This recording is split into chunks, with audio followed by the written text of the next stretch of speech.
Hello everyone, this is the user guide or the tutorial video of the neural modeling environment. The purpose of this is not to go into concepts here, but simply to show you how to use the program and every feature it has. So starting off in the construction phase, we have the graph tool settings, and in there it displays add, drag, or delete buttons, right? And there's also a drop down with node and template. So when the dropdown is selected as node, you can add nodes onto the sandbox. You can drag them as well and delete them. But when we select it as a template, we got to keep in mind of the template that's being selected here or highlighted. So right now it's highlighted as a hop field connectivity, so you can add templates now. You can also drag them and delete them. When you switch to the node, it deletes only the individual node, and when you drag it, it only drags the individual node as well. So let's clear it and talk about the template. So first, okay, so we have 3 built-in templates.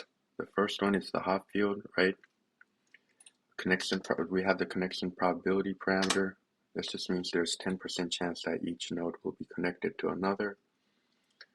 And you see how node 20, it's like an island. It doesn't have any connections or edges. It's by itself. Yeah. If you click on force connectedness, it makes sure that every single node has at least one connection. You can also change the node count to, let's say, 25. So now there are 25 nodes here. Yep. Okay, so then let's talk about the rectangular connectivity. The same thing, it's just rectangular. You can change the rows. Let's make it 10 out of 10, so 100 nodes. Yep. Then hexagonal as well. Let's change this to 10 by 10 as well. Yep. And there's also a unique parameter for the hexagonal one, which is radius. So right now this is at radius 1, radius 2, radius 3 looks like this. It just means like the radius of which the nodes are being connected to. And we can also import and export everything. So let's try to export this thing, which basically just means save. So let's call this test2.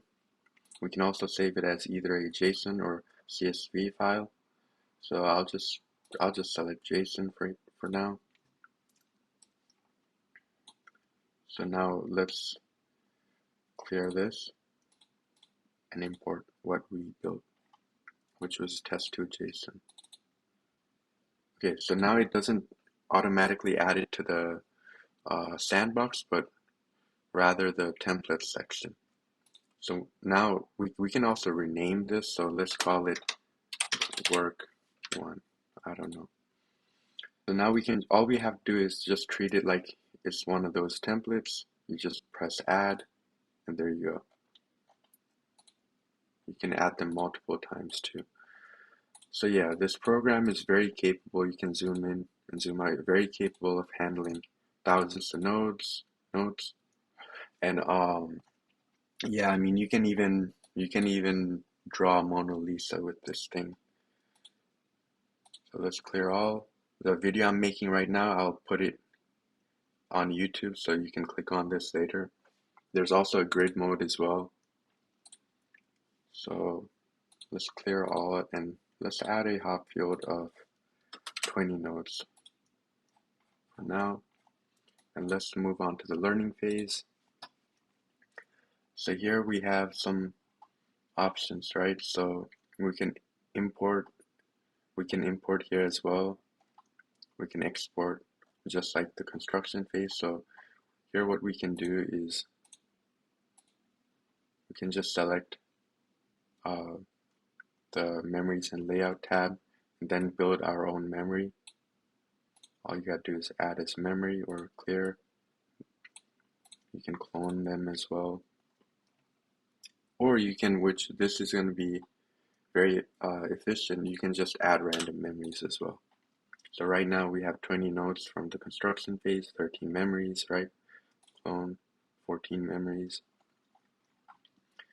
We can choose the learning rate. We also have 5 different learning rules.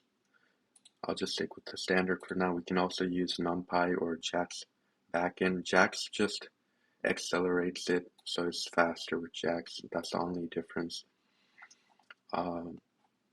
So let me export this and show you. Since we used JSON last time, let's use CSV this time. So let's clear all. So let's import it now. It is called memories. And since we did the replace, right? It's going to replace it instead of, well, you can append it as well to your existing memories. So now all 14 are back here. So now we can begin learning.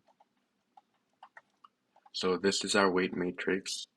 It's reflecting all the memories and the nodes we had. We also have a slider to see it step by step. We also have different colorways. This is to help out people who are colorblind.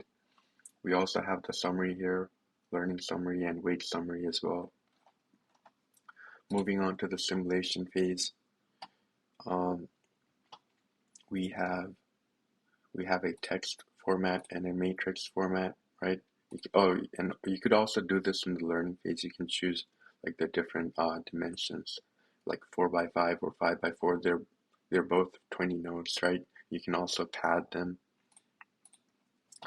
So here, you can let's just select anything, right?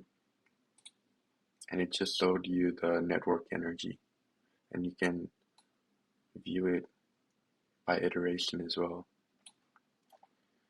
You can also choose if you press reset, you can also choose a different activation rule like discrete, continuous, discrete with electron field, and continuous with electron field. You can also name the experiment. For example, let's call this test 1. Start.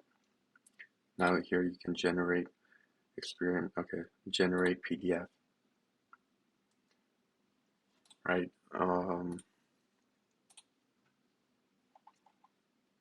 Okay, I don't think, since I'm sharing only the window, I don't think it's showing it on the video.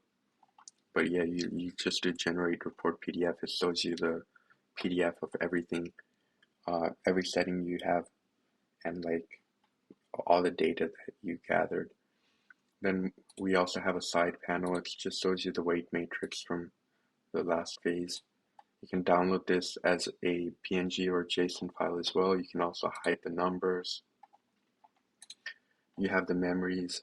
So this is just the weight matrix in text format. You can also generate reset. You can also generate a noisy input from whichever memory we had earlier. And then it changes that. And then we can move on to, okay, this was the network energy, so the activation. Let's move on to the memory capacity test now. Here it's the same thing. You can name the experiment and the activation rule. And you can also generate a report PDF for this part as well.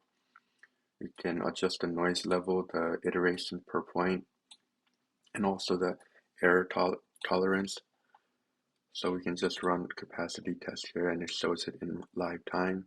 We can do generate report. And yeah, just like that, you can generate memory capacity report as well. Yeah, that's pretty much it. Thank you for watching. Let me know if you guys have any feedback.